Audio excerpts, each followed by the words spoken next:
Hello everyone, welcome to cookbook.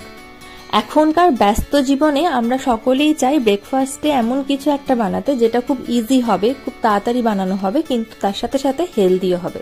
তাই আজকে আমি সেরকমই একটা রেসিপি শেয়ার করব। এটা হচ্ছে বিটরুট চিয়া সিডস প্যানকেক।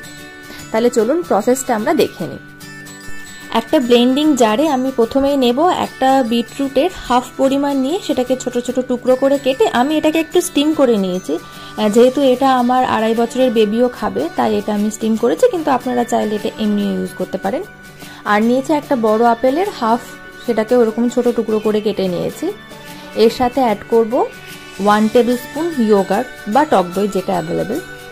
আর তার সাথে আমি নেব 1 টিস্পুন মতো চিয়া সিডস, আর 1 কাপ মতো রোলড ওটস, আর হাফ কাপ মতো জল নিয়ে সবকিছুকে আমি খুব ভালো করে ব্লেন্ড করে নেব।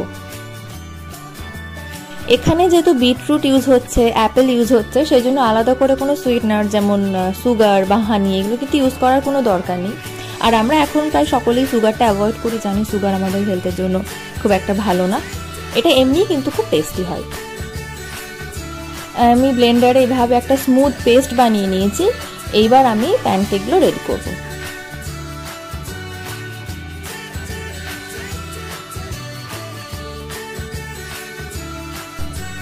এবার একটা গরম তাওয়াতে আমি প্রথমে সামান্য পরিমাণ বাটার ব্রাশ করে নিচ্ছি। এরপর একটা স্পুনের সাহায্যে যে ব্লেন্ড করা মিক্সচারটা সেখান থেকে সামান্য পরিমাণ নিয়ে আমি তাওয়াতে আস্তে আস্তে স্প্রেড করে দেব। প্যানকেকে যেরকম সাইজ বানাতে চাই সেই অনুযায়ী আমি এটা স্প্রেড করব। তারপর একদম লো ফ্লেমে এটা আমি হতে দেব কিছুক্ষণ।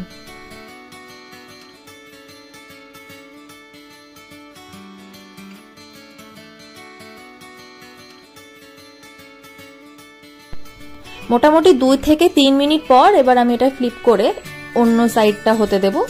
ওই লো ফ্লেমে আরো 2 মিনিটের জন্য আমি এটা রাখবো।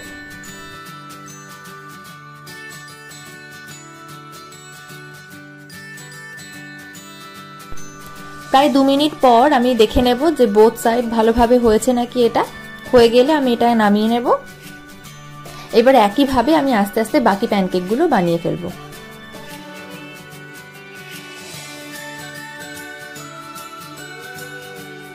বাচ্চাদের টিফিনে দেওয়ার জন্য এটা কিন্তু পারফেক্ট একটা রেসিপি।